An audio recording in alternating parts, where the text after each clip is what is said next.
Poďme na to. Tak aká je to kniha? Túlak po hviezdach. Lebo sa túlaš všetkými možnými životmi v tej knihe a vo svojom živote sa tiež veľakrát zatúlaš a musíš nájsť ten správny smer.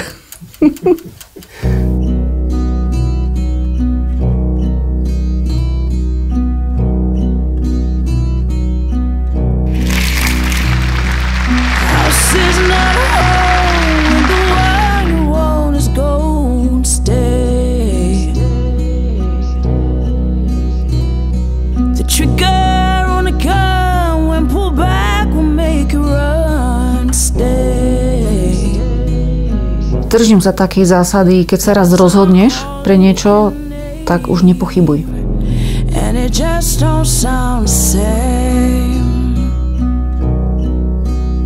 Ak máš víziu, že toto sa dá, treba si za tým ísť a vyskúšať to, lebo kým to nevyskúšaš, nevieš. Netreba zabúdať na seba, na to, čo vidíš, že by si mohol robiť. Vždy v tom zlom hľadať to dobré a nevzdávať sa, nemyslieť si, že už je koniec a už teraz nič. Dobrý deň, prajem. So mnou zažijete to, čo ste ešte nezažili.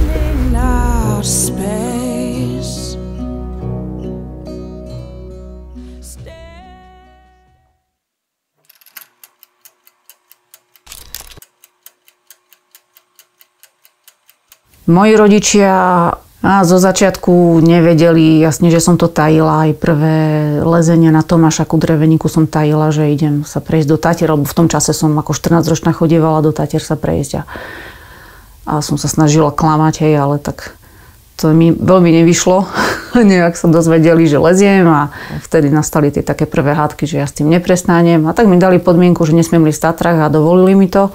Ja som to nejaké obdobie aj splnila, ale potom už mi nebolo rady ani pomoci.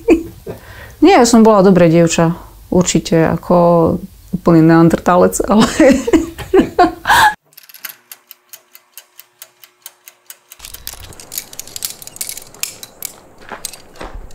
Ideme liesť, ani ti to nepoviem, ako sa to nazýva, lebo by som to musela vypípať. Volá sa to F-Easy alebo F-Hard. Takže sú to dve cesty tuto na takej hrane. A teraz mám 27 rokov. A leziem asi od 14. Som začala chodiť na lodenicu v Poprade. Ja som tú lodenicu videla z tenisových kurtov.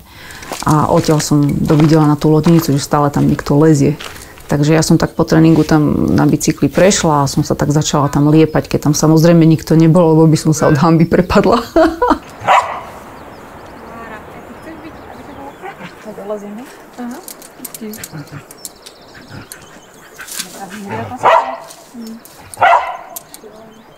Neviem, asi je to taká súhra celého tela po tej telesnej stránke alebo po tej fyzickej a neviem, nerozmýšľaš nad ničím, iba nad tým lezením. Hej, pri lezení vyskúšala som si rôzne športy predtým aj potom, ale asi ten adrenalín ti ide cez uši a ťa to naspäť vráti, že to chceš znova a znova zažiť. Je to, isto mnohí lesci povedia, že je to ako droga, hej, že ten pocit chceš opätovne zažiť a vraciaš sa k tomu. A bavil ma ten pohyb, bavilo ma preliezať cesty, asi ma baví všetko okolo toho.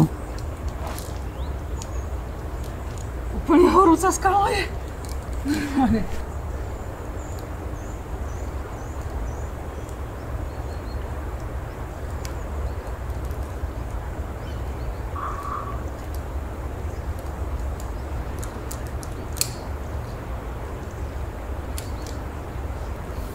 Iba to prirovnám k šoferovaniu. Najprv sa učíš, že je to ťažký proces. Aj pri tom lezení sa učíš chytať tie chyty, veľké, malé, lištu, dierku, rôznorodé. Čiže aj ten začiatok lezenia je veľmi náročný. Ale raz, keď sa naučíš šoferovať a baví ťa to, tak sa tešíš na to nové auto, tešíš sa na tú cestu, hej. A to lezenie je ešte niečo krát milión. A nekonečno. Nová cesta, nové prostredie, nové pohyby, aj keď si ich urobil už miliónkrát predtým. Sila, vytrvalosť, všetko okolo toho.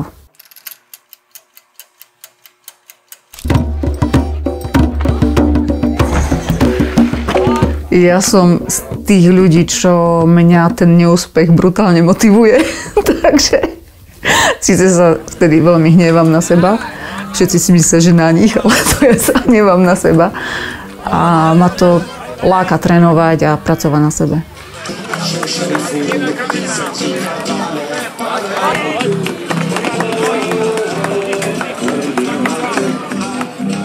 Rastík, úprimne, išlo sa mi super. Viem, na čo mám a toto prekvapilo, že som previezla tento krásny osedlaný druh. Yeah, so we do second handle and then the other one sideways.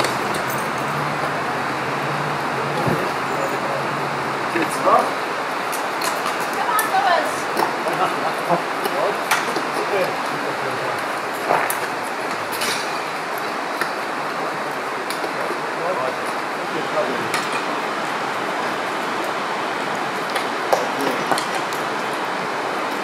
Neviem si pomôcť, baví ma všetko. A niekedy je mi ľúto, že som sa neubrala jedným smerom. Zoberieme si pips, že nie som nikde lepšia. Ale užívam si všetko, čo robím, si maximálne užívam a som spokojná.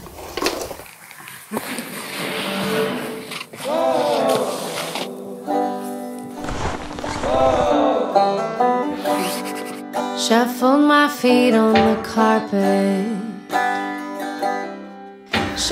Asi tak, ako ma nebaví liesť jednu cestu, tak aj pri tom lyžovaní rád ideš do mimozjazdového terénu, tak tam sme vždy chodievali, vyšlapali sme si kdekoľvek v Tatrách a sme jazdili do žľabov bez toho, aby sme v tom čase vedeli niečo o lavinách.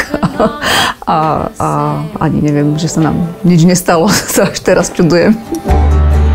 Drew a picture of our future. We'd see the whole world. Driving down a coastal highway. Didn't sound too bad.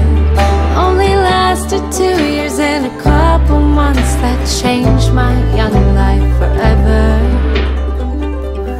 V čase ešte neboli mobily, my sme sa stretli vždy v piatok večer o 6 na plavárni všetci a dohodli sme sa čo cez víkend. Takže my sme zobrali lyže na ruksak a sme išli do Malej Studenej doliny, do Veľkej Studenej. A tam sme mali polyžované všetko dookola, čo sa dalo a fakt ako ja si nespomínam, že by som mala nejaké mačky, nejaký čakán. Nič z toho výstroja, ktorý teraz má snaď každý, kto ide prvýkrát do Tatier na nejakú zimnú túru, ale a takto sme chodívali až do neskorej jary, že sme si v Smokovci bolo horúco už a my sme šlapali hore na Terinku a tam sme objavovali všetky tie zasnežené ešte žľaby. Takže a to som mala fakt 14, 15, 16 rokov.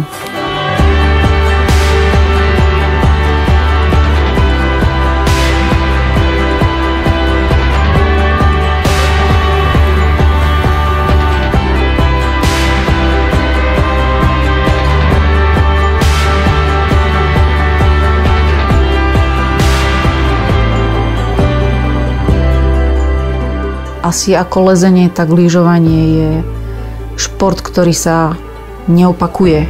Ten pohyb sa neopakuje. Je to rôznorodé a ten sneh samozrejme a musíš tomu prispôsobovať všetky svoje schopnosti a zručnosti.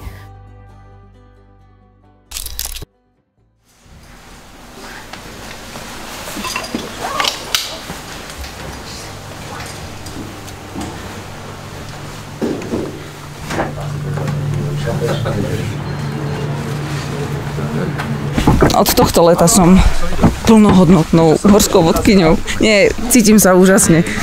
Tak sa mi ľahko hovorí, keď robím to, čo ma baví. Prepáčte. Asi už pri tom lyžovaní som pričuchla k tomu, že ľudia sa tešia z toho, že niečo dokážu. kráčame celými hrotmi, alebo všetkými hrotmi sa snažíme do toho snehu zaboriť. Tú rýchlosť, ja cítim to napnutie lana a ja povolujem ruku a ja si prispôsobujem už ten ťah, hej? Nie? Dole pôjdeš prvý. Ja? Áno. Ideš niekomu sprostredkovať to, čo ty vieš, že je úžasné. Co? Kde sa s hybou? Že idete niekam, kde on si siaha možno na dno síl alebo na dno tých schopností, zručností, ktoré má. A tá radosť ľudí ti prináša takú spokojnosť, takú satisfakciu za to. To je úžasné. Čo sa ich týka, tých horských vodcov, tých, ktorých poznám, sú super ku mne, takže nemôžem na nich povedať krivé slovo. Pocítila som niekedy, to sú také situácie, ktoré pocíti iba tá žena, že niečo tu nie je v poriadku a že ťa neberú úplne za svoju, lebo si žena a máš byť v kuchyni. Ale je to tá staršia generácia.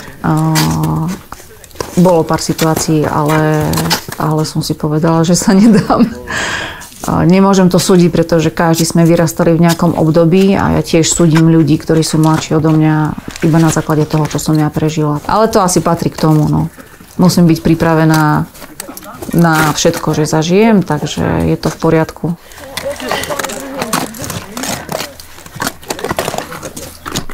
Tak, výborne. Otoč sa ku mne pekne. Pokrč kolena a ideš. A medzi klientmi, väčšinou si ma ten klient vyberá, čiže už vie, že som žena, takže už nad tým neuvažuje. Ale stretla som sa 2-3 krát, že pochybovali o tom, či ich unesiem.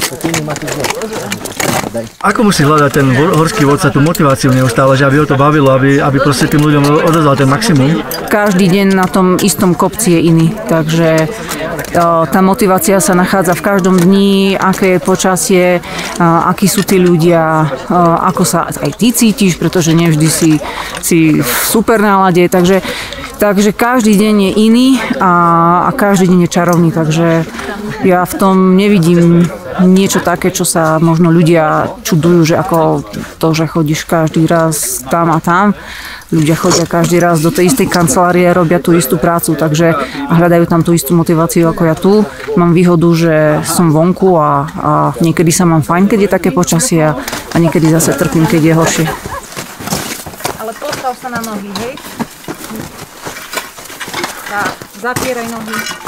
A nebojíš sa, keď takto ideš s nami? Ešte viac ako ty. No ale nemôžem nechať ten strach ovládať, vieš. Takže bojím sa, ale mám to v úzadí. Ten strach musíš mať pod kontrolou, lebo keď ti prerastie cez hlavu, tak začneš váhať a začneš robiť hlúposti. Takže žiaden strach a ideme ďalej.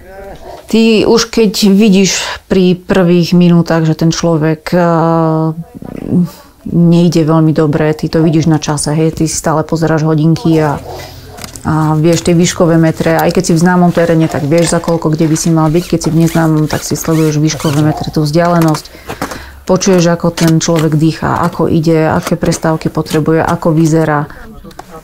Tak, super, na vystreté ruky.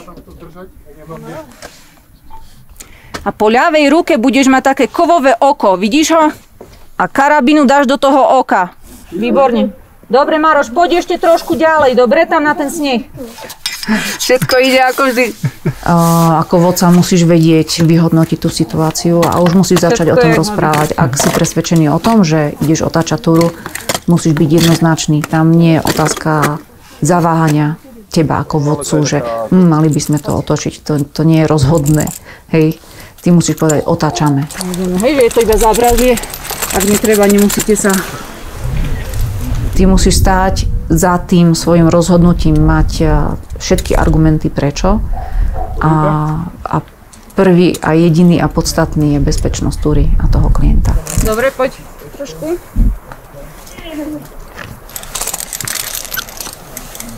Máme úsmev raz teby.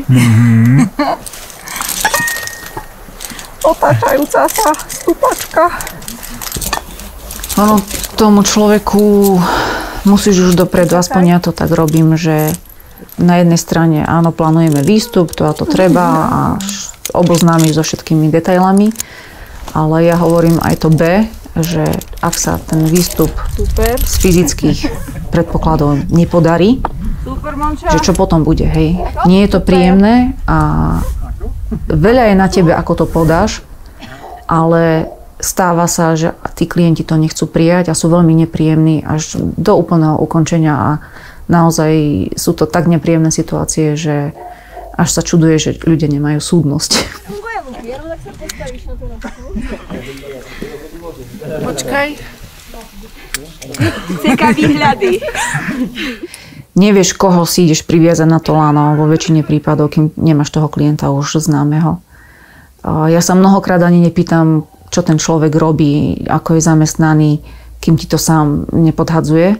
Sú aj takí, ale najviac ma bavia ľudia, ktorí sa rozprávajú o všetkom možnom, len nie o zamestnaní a na záver sa dozvie, že je to nejaký šalený lekár z nejakého inštitútu. A to je na tom úžasné, že tí ľudia sa v tých horách vedia dorovnať a nemusíš sa tam vystatovať, že si ten alebo ten. A niekedy tí ľudia majú ťažšie povahy a vtedy to ide ťažšie a prídeš taký vypľutý. Ale závisí to aj od teba, aj od klientov. Ja s tým problém nemám. Nemusíš mi to podávať teraz. Ako sa máš? Už sa trápim. Už sa trápiš? Hej? Tak. Už iba trošku, dobre?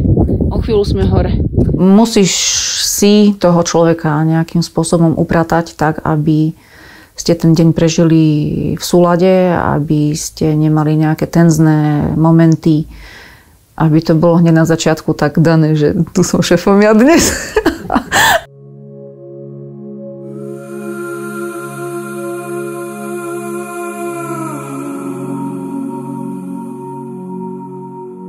Ja som mala v lete klientov, bol to otec, ktorý sa mi ozval, že si ma vyhliadol ako horského vodcu, že som baba, lebo on má doma baby a má dcery v takom veku menšom ako mám ja, ale že veľmi by chcel zobrať tú staršiu dceru, čo mala v tom čase sa mi že 12 rokov, na Lomnický štít. Dievča sa hýbalo veľmi dobre, sme to zvládli. Takže ja šťastná, on šťastný, dieťa vytreštené, ale šťastné. Prepáč, Adelka. ale ten deň s nimi bol úžasný. Bolo vidieť krásnu rodinu, ktorá sa venuje jeden druhému, tým deťom. Čo máš v ceste? Reťaz. Kávu. Čo len chceš, dobre? Potom sme si poslali fotky a písali sme si. Bola teraz taká prednáška v Bratislave a oni sa mi ozvali, že tam prídu ma pozrieť. No a ja som práve v momente, kedy hačkujem na zimu čiapky, takže som im zobrala tam a zdalo sa, že ich to potešilo. Takže ma to potešilo zároveň. To je to najkrajšie, čo môžeš dostať. Tá odozva potom je to tá taká hodnota toho. A ja takto s takými taškami chodím stále do auta a keď to mám plno vln a keď nešoferujem, tak vždy sedím a hačkujem v aute. Takže keď sme chodili na kurzy, tak som hačkovala chalanom čiapky a tak sa zabávam, no. A aspoň tá cesta rýchlejšie ubehne a niečo robím. Stará sa o 2 deti, zároveň si robila kurz. Ako sa toto všetko dalo zvládnuť? Ako sa to dá? No, netreba zabúdať na seba. To, že mám deti, neznamená, že tebe končí život. Ak máš víziu, že toto sa dá, treba si za tým ísť a vyskúšať to, lebo kým to nevyskúšaš, nevieš. A nevzdávať sa, nemyslieť si, že už je koniec a už teraz nič. Takže dá sa to.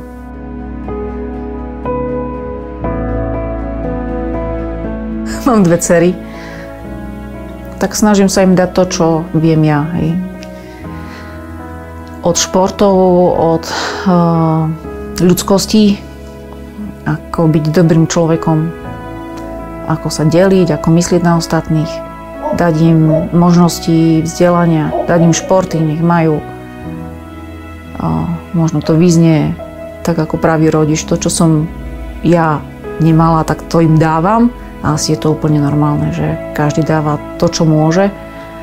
Takže chcela som im dať to priehršte všetkého, čo sa dá a nech si z toho vyberú potom, čo uznajú za vhodné.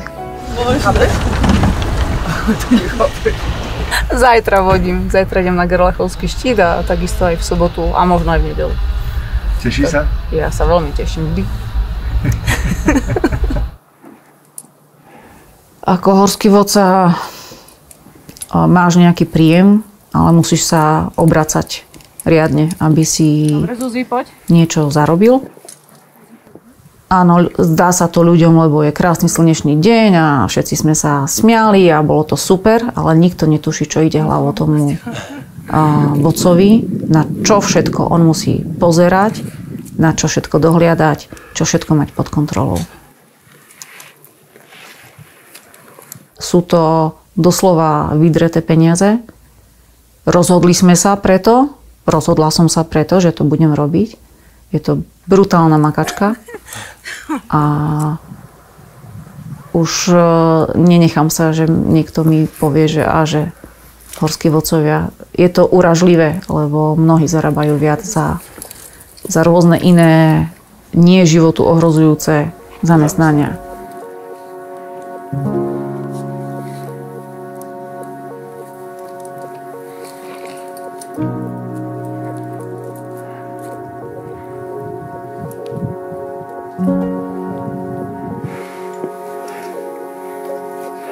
Nemusí byť každý výkonnostný lezec, horolezec, ale mať možno v srdci to, že chcem byť vonku, že mám rád. Hovorí sa tomu sloboda, ale sloboda pohybu, sloboda toho prejavu nejakého. A lásku asi nielen k sebe, k horám, ale aj k tomu parťakovi na druhom konci lana. Vždy je to lezenie považované za individuálny šport, ale ja ho považujem za taký tímový, hej. Vždy sme 2 alebo 3, možno viacerí z partie niekam ideme. Mať toho tímového ducha a nemyslieť iba na seba.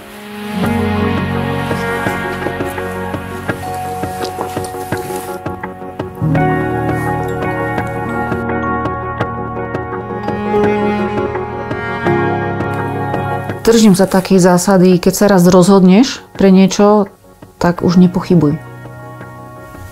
Keď začneš pochybovať, je to už niečo naštrbené, niečo nie je dobre. Čiže keď začneš pochybovať, otáčaj alebo proste rozhoduj zas.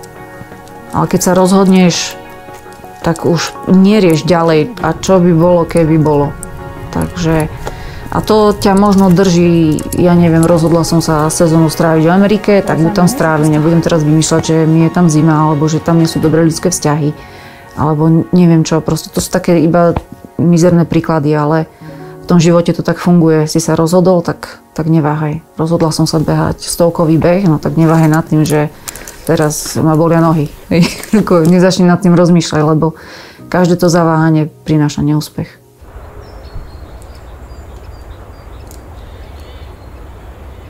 Úplne pri tom samotnom lezení, už keď lezieš, ty nerozmýšľaš nad tým svojim životom, hej, čo ťa doma čaká, aké máš problémy.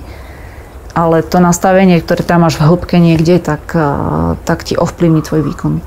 Zaváhanie pri lezení nejakej cesty znamená pád, znamená to, že neprelezieš nejaké ťažké miesto, že si odsadneš a tak ďalej, hej, že v tom lezení to pocítiš riadne.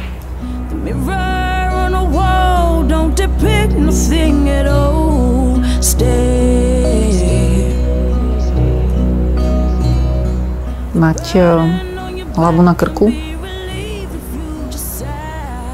vietor vo vlasoch,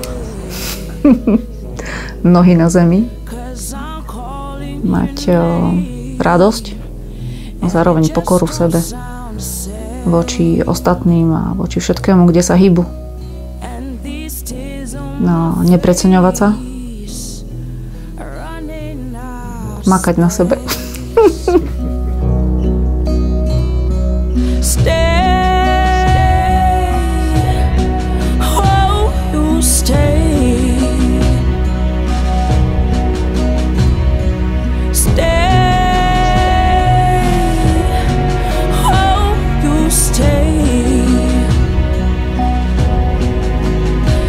I'm calling your name, and it just don't sound the same.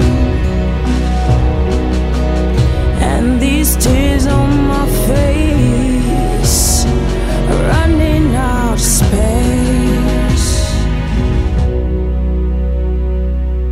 Odišli zo Štrbského plesa smer Smokovec a tá kamarátka, sme vyšli spoza jednej zákruty a ona: Denisa, ja by som chcela byť ako tá hora. A ja hovorím: Katka, to je tupa. Kašli na to.